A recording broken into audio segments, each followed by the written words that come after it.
Morning student. Class 12th व्यवसायिक अध्ययन में हमारा चैप्टर 14 चल रहा था, जो कि हमारा प्रबंध के सामाजिक उत्तरदायित्व पे था। हमने अपने लास्ट लेक्चर्स में प्रबंध के सामाजिक उत्तरदायित्व को समझने की कोशिश की थी। हमने विभिन्न विद्वानों विचारकों के जो सामाजिक उत्तरदायित्व को लेकर की अवधारणा से संबंधित विचार थे, उनको हमने समझने का प्रयास किया था। सामाजिक उत्तरदायित्व की अवधारणा, जिसके अंदर हमने आर्ट जोसेफ मॉन्सेन, जिन्होंने अपने 4 स्तरों का वर्णन किया, उसको हमने पढ़ा। साथ ही साथ रॉबर्ट हे और एडग्रे के प्रबंध के सामाजिक उत्तरदायित्व की अवधारणा को, जिसमें हमने अनेक प्रारूप जो उन्होंने बताए, अधिकतम लाभ प्रबंध, न्यायशीलता प्रबंध और जीवन की गुणवत्ता प्रबंध के बारे में कल जानकारी की। इनकी विचारधारा, इनकी अवधारणा के अंदर सबसे पहली जो अधिकतम लाभ प्रबंध थी, उसके अंदर एक ही बात थी कि जो स्वयं के लिए अच्छा होता है वह सबके लिए अच्छा होता है। फिर उन्होंने न्यायशीलता प्रबंध की अवधारणा के अंदर उन्होंने बताया कि एक उपक्रम के लिए जो अच्छा होता है वह संपूर्ण राष्ट्र के लिए अच्छा होता है। और तीसरा, जीवन की गुणवत्ता के लिए कि जो समाज के लिए अच्छा है वह हमारी कंपनी के लिए भी अच्छा होता है। इस अवधारणा को स्वीकार करते हुए उन्होंने जीवन स्तर में वृद्धि और जीवन की गुणवत्ता में सुधार लाने के लिए अपने योगदान करने के लिए तैयार रहने के लिए बताया। और इसको करने के लिए उन्होंने कहा है, समय समय पे आप समाज द्वारा अपने किए गए कार्यों का मूल्यांकन भी करते रहना चाहिए। आज हम सामाजिक उत्तरदायित्व की नवीनतम विचारधारा है, अवधारणा है, उसके बारे में पढ़ने जा रहे हैं। प्रबंध के सामाजिक उत्तरदायित्व कुछ वर्षों पूर्व तक केवल कल्याणकारी कार्यों तक ही सीमित था, अर्थात समाज के लिए कल्याण के कार्य ही करते रहे। परंतु अब जो 20वीं शताब्दी है, इसके उत्तरार्ध में सामाजिक उत्तरदायित्व की अवधारणा पूरी तरह समय और परिस्थितियों के अनुसार बदल गई है। प्रबंध का वास्तविक स्वरूप सामाजिक और मानवीय है, क्योंकि वह समाज के संसाधनों के द्वारा समाज के लिए समाज के से ही लाभ कमाता है। अतः प्रबंध को समाज की आकांक्षाओं के अनुसार जो अपेक्षाएं समाज उससे रखता है उसे व्यवहार करना होता है। आकरमैन का कथन, हाल ही के वर्षों में समाज ने प्रबंध की कुछ नई अपेक्षाएं की है। उनमें से अपेक्षाएं क्या है? प्रमुख ये है कि सामाजिक बुराइयों के उन्मूलन में नेतृत्व प्रदान करने की। एडवर्ड कॉल के अनुसार आज प्रबंध के सामने एक चुनौती निरंतर बदल रही सामाजिक अपेक्षाओं का मूल्यांकन करके उनको उचित सामाजिक व्यवहार देने की है। स्पष्ट है कि सामाजिक दायित्व की जो विचारधारा प्रबंध की है, एक विस्तृत विचारधारा के रूप में है, जो प्रबंधकों को समाज के प्रति सामाजिक हितों के मूल्यों को ध्यान में रखकर निर्णय लेने के लिए, यानी वे जो भी कार्य करते हैं उसे सबसे पहले समाज को सर्वोपरि रखकर समाज के अंदर जो सामाजिक मूल्य हैं उनको ध्यान में रखकर उसको निर्णय लेने के लिए प्रेरित करती है। ये समाज की मान्यताओं, उनका जीवन की स्थिरता, एकता पर कोई भी प्रतिकूल प्रभाव डाले बिना अपने व्यवसाय का संचालन करने पर जोर देती है। ये प्रबंधकों को समाज के हित में अनेक प्रकार के कार्यक्रम, योजनाएं, नीतियां आदि बनाने पर और सामाजिक समस्याओं का हल करने पर तथा समाज के अंदर श्रेष्ठ नैतिक मूल्य और श्रेष्ठ समाज की रचना करने के लिए प्रोत्साहित करती है, ताकि समाज का क्या हो सके, कल्याण के हो सके और उसमें अभिवृद्धि की जा सके।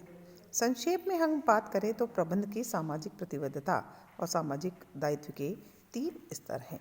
सबसे पहले हम निम्न स्तर की बात करते हैं। निम्न स्तर के अंदर आता है सामाजिक बाध्यता या कर्तव्य, या यूँ बोलें तो लाभ विचार। इस स्तर में प्रबंधक प्रचलित जो देश में कानून होता है, आर्थिक प्रणाली के अनुरूप ही समाज के प्रति अपने कर्तव्यों को, अपने दायित्वों का निर्वहन करता है। यानी इसके अंदर प्रबंधक जो हमारे विधान में, कानून में जो बनाई गई कुछ विशेषताएं हैं, कुछ कार्य उन्हें करने पड़ते हैं, उनकी पालना करने की कोशिश करते हुए लाभ कमाता है।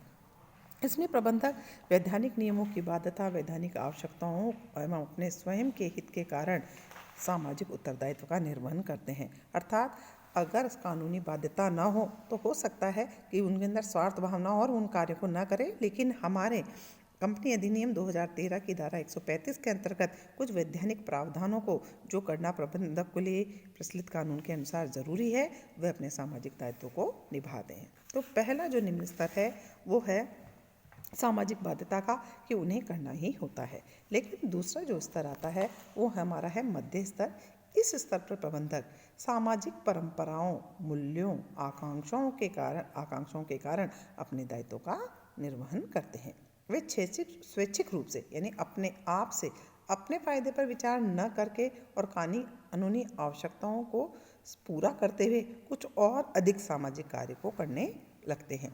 वे न्यायशीलता की भावना, अपने आप को अच्छा निगमीय नागरिक की आकांक्षा से, यानी अपने आप को एक गुड कॉरपोरेट सिटीजन साबित करने के लिए, अपने आप को अच्छा साबित करने के लिए एक न्यायशीलता की भावना को ध्यान में रखते हुए कुछ अन्य कार्य भी करते हैं। किंतु इस स्तर पर जन समस्याओं पर विचार बिल्कुल नहीं किया जाता है। जैसे कि हम जनता के लिए, समाज के लिए एक कौशल विकास कार्यक्रम चलाएं या कोई अन्य कार्यक्रम चलाएं जिससे एक श्रेष्ठ समाज की, समस्या रहित समाज की एक स्थापना की जा सके।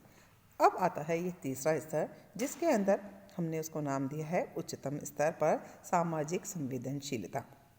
यानी यहाँ पर जो मैंने अभी सेकंड पॉइंट में बात की कि वे एक निगमीय नागरिक बनने के लिए कार्य करते हैं पर जन समस्याओं का पर कोई विचार नहीं करते।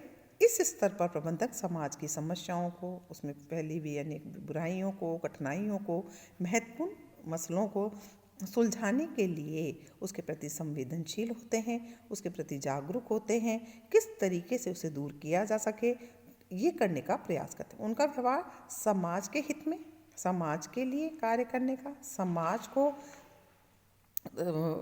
को समस्या से मुक्त करने का, समाज के अंदर फैली हुई बुराइयों को दूर करने का, कुरीतियों को दूर करने का, बनाना, समाज को श्रेष्ठ समाज बनाने की स्थापना करने का होता है।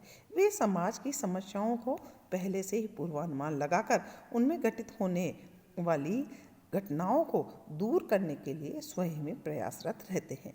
वे दूरदृष्टि रखकर समाज की भावी समस्याओं के हल ढूंढने का प्रयास करते हैं ताकि समाज के अंदर अच्छे नैतिक मूल्यों की स्थापना की जा सके, अच्छे कार्यक्रमों का निर्माण किया जा सके, समाज की समस्याओं का श्रेष्ठता से हल किया जा सके, एक श्रेष्ठ समाज की रचना की जा सके और समाज के कल्याण के लिए वे और ज़्यादा से ज़्यादा कार्य किए कर सकें।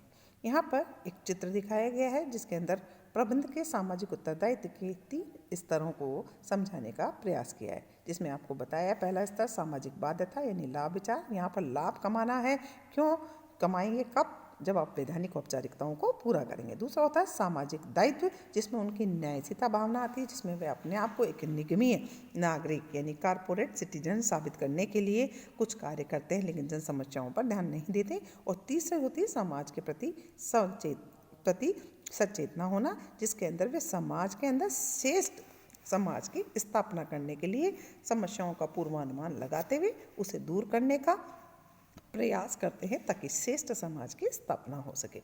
तो बच्चों, आज हमने सामाजिक उत्तरदायित्व की नवीनतम विचारधारा के बारे में जानकारी हासिल की। आज के लिए इतना ही है। कल हम प्रबंध के सामाजिक दायित्वों का क्षेत्र और प्रकार डिस्कस करेंगे। Thank you very much.